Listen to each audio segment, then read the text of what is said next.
Good morning, guys, everybody. This is Ganesh, botany lecturer, MLD GDC Gadwal, Jogulamba Gadwal district. Today, we are going to discuss about plants and the environment. మొక్కలు మరియు పర్యావరణము. మొక్కలు మరియు పర్యావరణం గురించి ఈరోజు topic. So దీంట్లో మనము మొట్టమొదటగా పర్యావరణం అంటే ఏంది ఈరోజు చూద్దాం. పర్యావరణం అంటే ఏంటంటే పరిసరము, ఎన్విరాన్మెంట్, పర్యావరణము. ఓకేనా? So environment is a term from the French word. ఈ పరిసరం అనే పదము ఫ్రెంచ్ పదం నుండి వచ్చింది. ఫ్రెంచ్లో ఎన్విరానర్ అనే పదం నుండి ఈ ఎన్విరాన్మెంట్ అనే వర్డ్ రావడం జరిగింది, విచ్ మీన్స్ టు సరౌండింగ్. చుట్టుపక్కల ఉండే పరిసరాన్ని మనము ఎన్విరాన్మెంట్ అని పిలుస్తాము. మన చుట్టుపక్కల ఏముంటాయి? Air, water, soil are the 3 environment factors which support on this earth. ఈ మన చుట్టూ ఉండే వాతావరణ కారకాలు, గాలి, నీరు, ఉష్ణోగ్రత, భూమి, ఇవన్నీ కలిపి దాన్ని మనము ఎన్విరాన్మెంట్ అని పిలుస్తాము. ఎన్విరాన్మెంట్ అంటే ఏంది? మన చుట్టూ ఉండే గాలి, నీరు, భూమి, నేలను అన్నిటినీ కలిపి ఈ పరిసరంగా పిలుస్తాము. సో దీంట్లో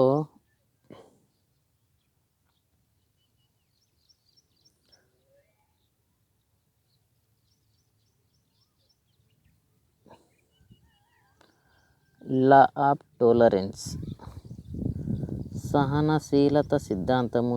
ఇది ఏం తెలియజేస్తుందంటే, ఎప్పుడైతే వాతావరణ కారకాలు తక్కువ మోతాదులోను, ఎక్కువ మోతాదులో, ఓకేనా, the ideas that environmental factors could be limiting at their maximum and minimum levels was incorporated in the law of tolerance. సహనశీలత సిద్ధాంతం ఏం తెలియజేస్తుందంటే, ఇది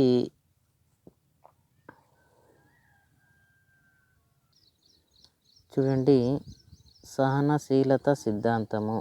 ఈ సహనశీలత సిద్ధాంతం అనేది ఏం తెలియజేస్తుందంటే, జీవుల పెరుగుదల ఒక నిర్దిష్టమైన కనిష్ట స్థాయి కారకం వద్ద, ఒక కనిష్ట స్థాయి కారకం వద్ద, అంటే ఒకనొక కారకం అంటే అది ఉష్ణోగ్రత కావచ్చు, ఓకేనా, ఒక నిర్దిష్టమైన కారకం వద్ద ప్రారంభమయ్యి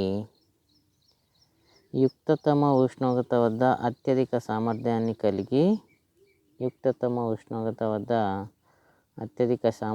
కలిగి చివరకు ఏమవుతాయంటే ఒక గరిష్ట స్థాయి వద్ద జీవుల పెరుగుదల అనేది నిలిచిపోతుంది.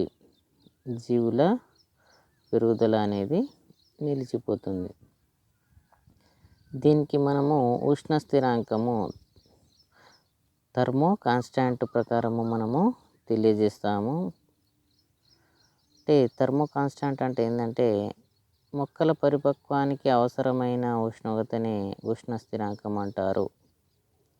అయితే ఇక్కడ మనకు సహనశీలత సిద్ధాంతం ఏం తెలియజేస్తుంది? జీవుల పెరుగుదల ఒక కనిష్ట స్థాయి కారకం వద్ద స్టార్ట్ అయ్యి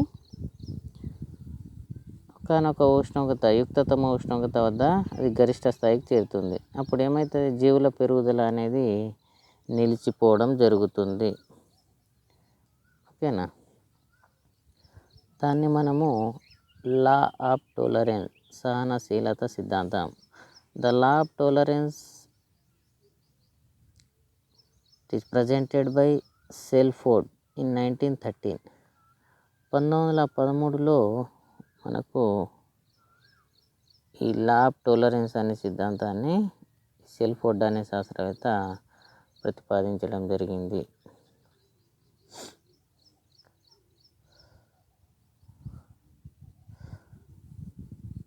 this law states that each environmental factors to which an organism response has maximum and minimum limiting effect, between which lies a range or a gradient that is now described as the limits of tolerance. Limits of tolerance ప్రకారము ఈ loss ఏం చేస్తుంది, factors అంటే environment factors, ఉష్ణోగ్రత కారకాలకు మనకు ఈ పర్యావరణ కారకాల్లో respond అవుతుంది maximum minimum. The organism May have a wide range of tolerance for one factor and a narrow range for another. ఇది ఏం తెలియజేస్తుందంటే ఇక్కడ చూడండి,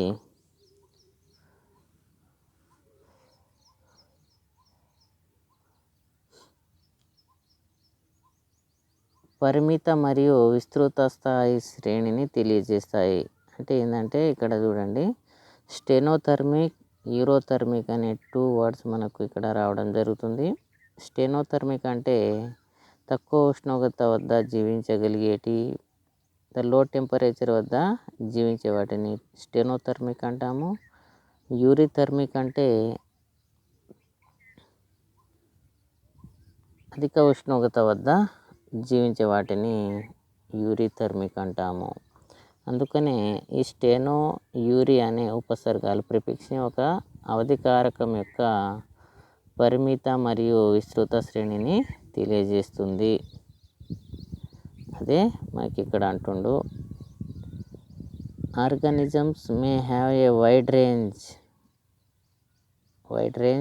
of tolerance for one factor and a narrow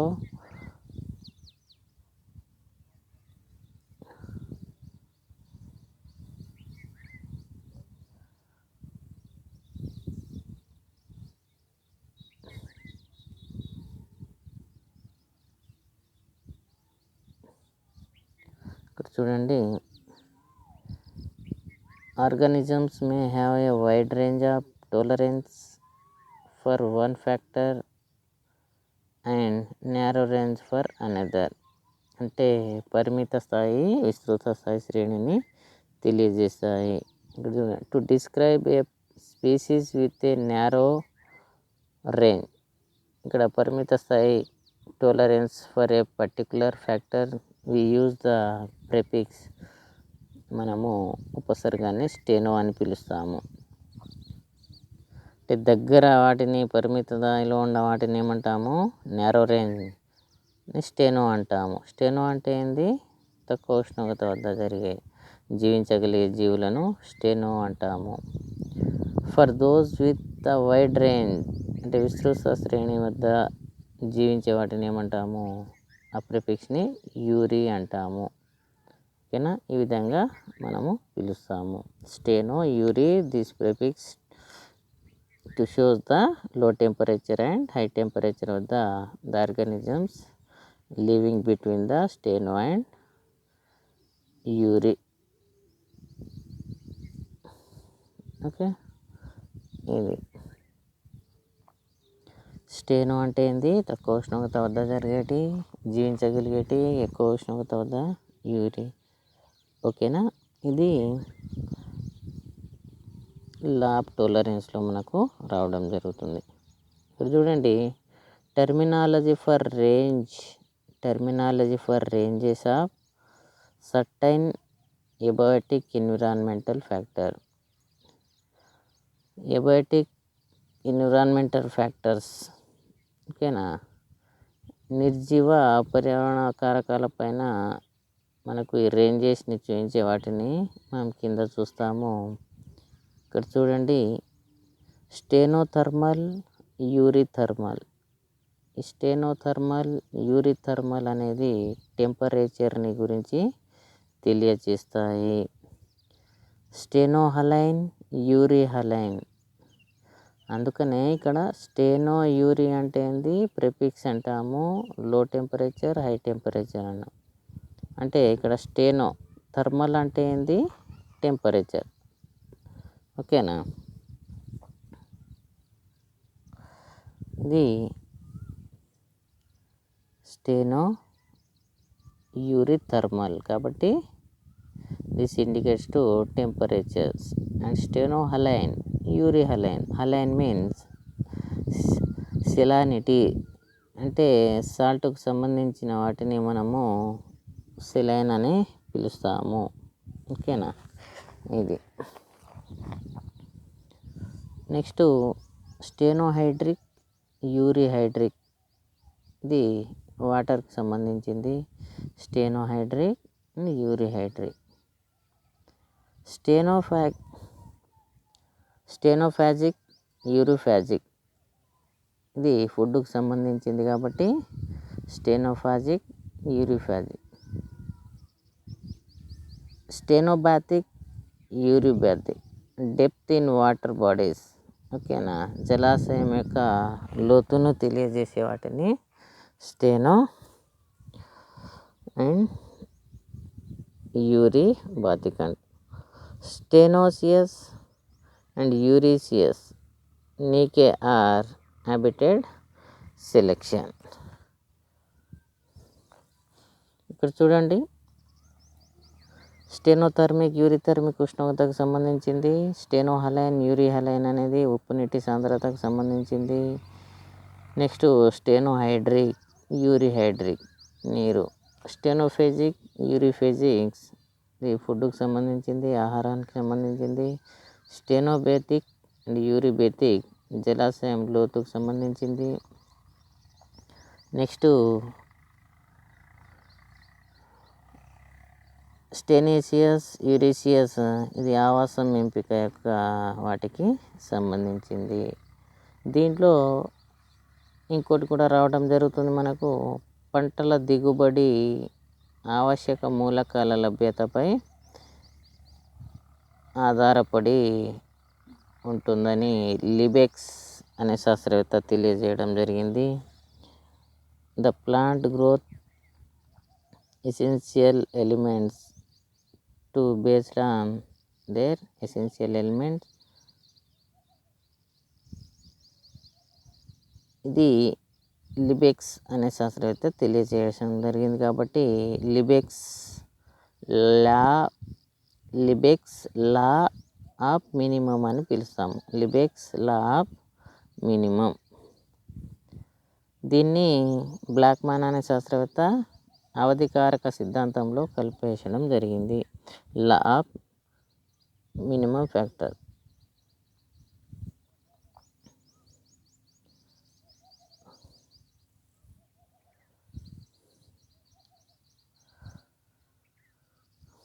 so ఇక్కడ ఇది terminology for ranges of certain abiotic environmental factors గురించి.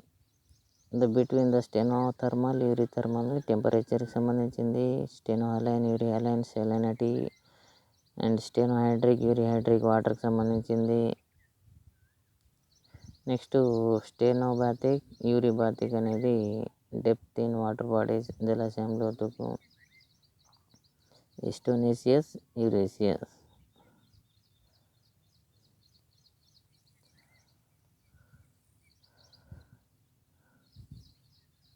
Environmental factors have been divided into 4 categories. ఇది environmental factors అంటే వాతావరణ కారకాలు అనేవి ముఖ్యంగా మనకు 4 రకాలుగా విభజిస్తాం. దాంట్లో మనకు ఎకలాజికల్ ఫ్యాక్టర్లో వచ్చేసి మొక్కలపైన కాంతి ఉష్ణోగ్రత ఏ విధంగా ఉంటుంది. ఓకేనా. మొక్కలపైన కాంతి ప్రభావం ఏ విధంగా ఉంటుంది, మొక్కలపైన టెంపరేచర్ ప్రభావం ఏ విధంగా ఉంటుంది. This is the very very important in the long question. మనకు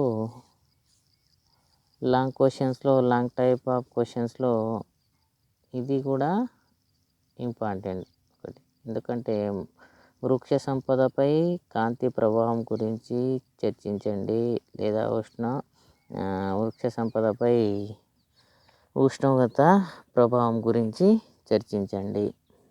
ఇది సో దీని నుంచి ఒక లాంగ్ క్వశ్చన్ కంపల్సరీ వస్తుంది కాబట్టి must be follow the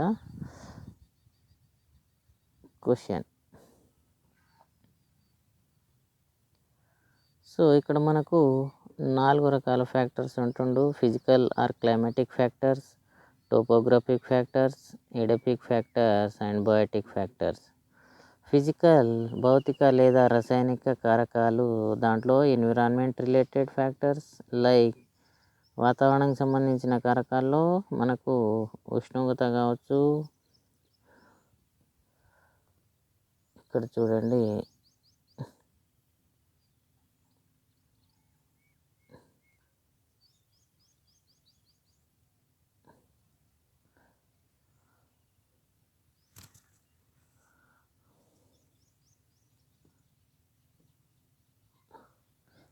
physical or climatic ఫ్యాక్టర్స్లో ఇది ఎన్విరాన్మెంటల్ రిలేటెడ్ ఫ్యాక్టర్స్ ఉంటాయి. దీంట్లో లైట్, కాంతి, ఉష్ణోగ్రత, గాలి, ఓకేనా, వర్షపాతము, రిలేటివ్ హ్యూమిడిటీ ఆఫ్ ఎయిర్, గాలిలోని మంచు, నీటి ఆవిరి, ఇది physical or climatic factors. Topographic factors, స్థలాకృతికి సంబంధించిన విషయాలు ఏవైతే ఉంటాయంటే స్థలానికి సంబంధించిన వాటి గురించి అధ్యయనం చేసే శాస్త్రాన్ని టోపోగ్రఫిక్ అంటాము. Topographic means factors related to the topography of the land. ఓకేనా, ల్యాండ్ నేల గురించి చర్చించే వాటిని ఏమంటాము? టోపోగ్రఫిక్ అంటాము. ఇది టోపోగ్రఫీ. ఓకేనా, ఇది నేలకు సంబంధించింది.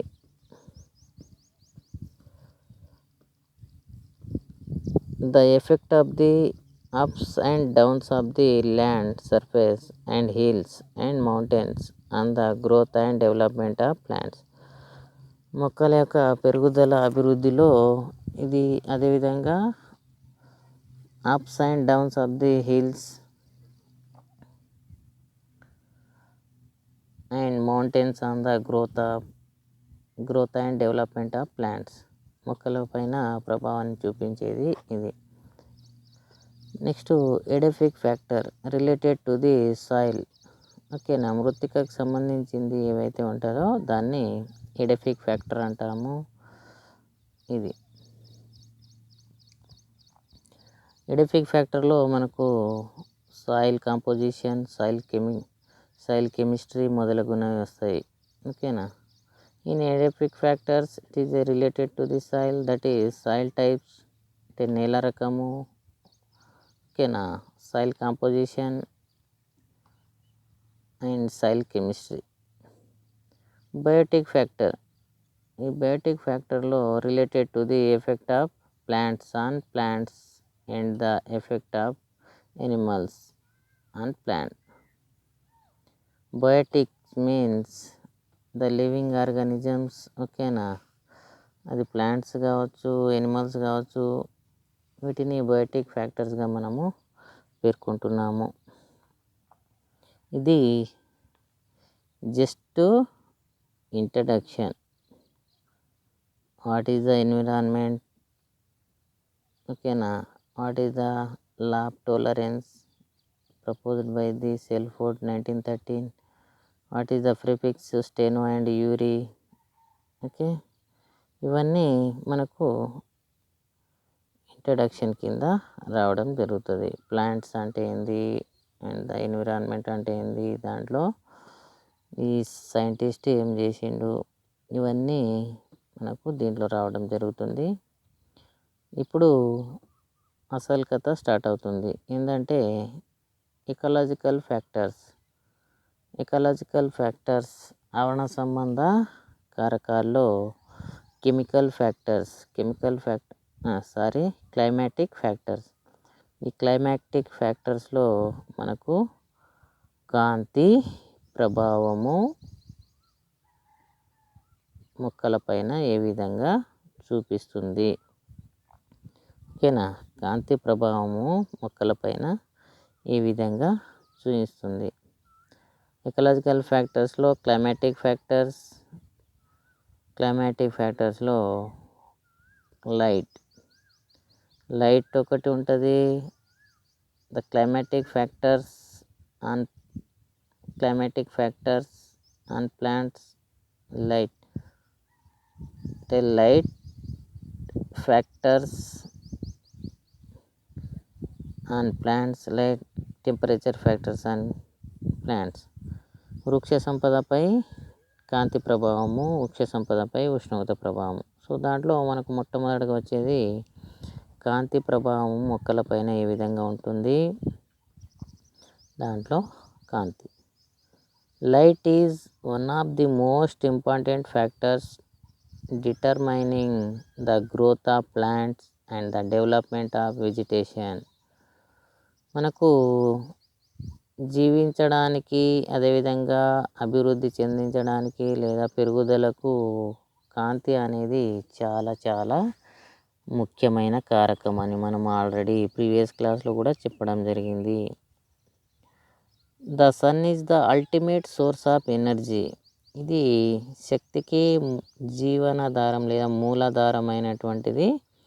The sun is the ultimate source of energy in the living organism on the surface of the land earth. Okay,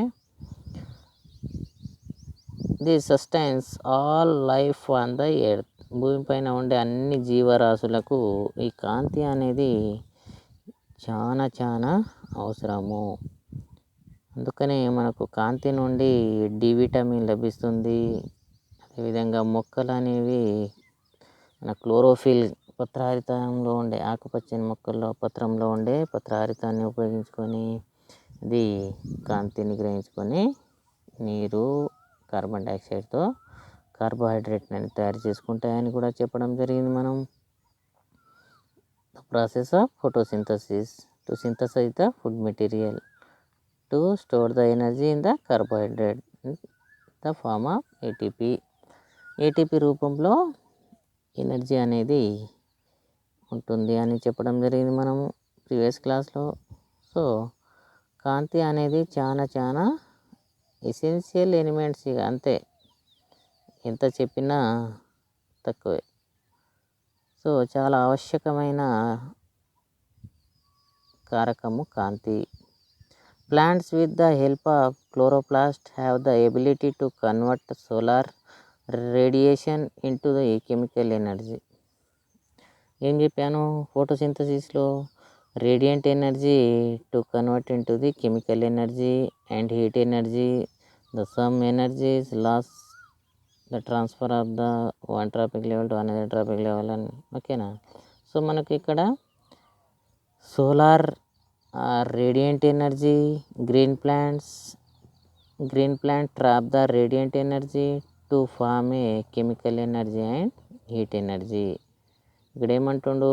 third point, the plants with the help of chloroplast, హరిత రేణువును ఉపయోగించుకొని, హరిత రేణువులో ఉండే క్లోరోప్లాస్ట్లో ఉండేది క్లోరోఫిల్, హరిత రేణువులో ఉండేది పత్రహరితము, దాన్ని ఆకుపచ్చని భాగంగా మనము పేర్కొంటాము. Chloroplast have the ability to convert, దానికి సామర్థ్యం ఏముంటుందంటే to convert solar radiation into chemical energy. అది సోలార్ రేడియేషన్ ఎనర్జీని, సూర్యుని నుండి డైరెక్ట్ వచ్చే కాంతిని అది ట్రాప్ చేసి మొక్కలు కెమికల్ రసాయన శక్తిగా మారుస్తాయి. The radiation that penetrates the earth atmosphere consist of electromagnetic waves.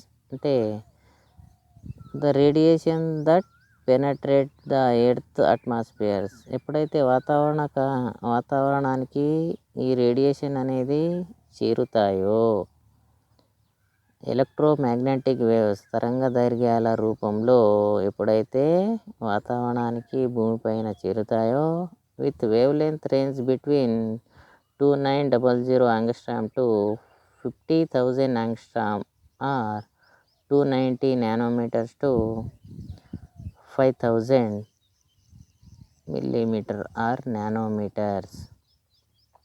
మనకు the wavelength ranging between 2900 angstrom to 50,000 angstrom, దాన్ని మిల్లీమీటర్లో చెప్పాలంటే 290 to 5,000 millimeter ఆర్ నానోమీటర్స్లో మనము చూపిస్తాము. ఇక్కడ 1 milli micron is equal to 10 angstrom. 10 angstrom అంటే ఎన్ని milli micron? 1 milli micron is equal to 10 angstrom. 10 angstrom is equal to 1 nanometre. 10 angstrom అంటే ఎన్ని నానోమీటర్లు? 10 angstrom is equal to 1 nanometre. అంటే 10 angstrom అనేది 1 నానోమీటర్కు సమానము. 1 nanometre is equal to 10⁻9 metres or 10⁻7 centimetre. ఇది అందుకనే మొక్కలు అనేవి కాంతిని గ్రహించుకొని ఉష్ణ వికిరణ శక్తిని రసాయన శక్తిగా మారుస్తాయి. మార్చి ఆహార పదార్థాన్ని తయారు చేసుకుంటాయి కిరణజన్య సమీకరణను ఉపయోగించుకొని. ఇక్కడ చూడండి, ద వేవ్ లెంత్, మనకు ఒక కాంతి అనేది ప్రసరణ జరిగినప్పుడు మనకు ఏమంటాము? విబ్జిఆర్. ఓకేనా? మనకు విజిబుల్ లైట్ యొక్క రేంజెస్ ఎంత అనుకున్నాము?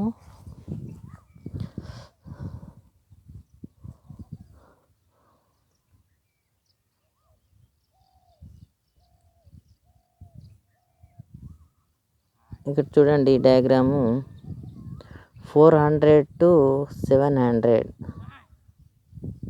400 to 700. ఇక్కడ ఈ డయాగ్రామ్ని చూడండి. 400 violet, blue, green, yellow, orange, red మనకు విబ్జిఆర్ అనేది ఏర్పడుతుంది. ఓకేనా? ఇక్కడ చూడండి, the wavelengths longer than 700 micron metres, wavelength between 390 and 700 milli micron from the visible light. మనకు 400 to 700 మధ్యలో ఉండే కాంతి అనేది మనకు కంటికి అగుపించే కాంతిగా మనం పేర్కొంటాము. దాన్నే ప్రకాశించే కాంతి అని కూడా పేర్కొంటాము.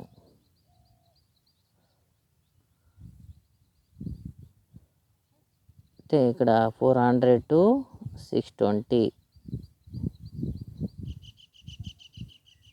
ఇది the wavelength longer than 700 micron metres, wavelength between 390 and 700 milli micron from the visible light. When the sunlight is passed through a prism, ఎప్పుడైతే ఒక పటకం మీద కాంతి అనేది పడ్డప్పుడు it is depressed into a series of wavelength exhibiting 7 different colours. ఇది 7 రంగుల వర్ణ కాంతిని బయటికి రిలీజ్ చేస్తుంది. అదే violet, indigo, blue, green, yellow, orange and red. దాన్ని మనము విబ్జిఆర్ అంటాము. ఏమంటాము? విబ్జిఆర్ అని పిలుస్తాము. ఓకేనా? రెయిన్బో కలర్స్లో వచ్చేసి మనకి ఏమేమి కలర్స్ ఉన్నాయి? 1 2 3 4 5 6 7 కలర్స్ అనేది ఏర్పడతాయి. Colour light, wave length range ఒకసారి చూస్తే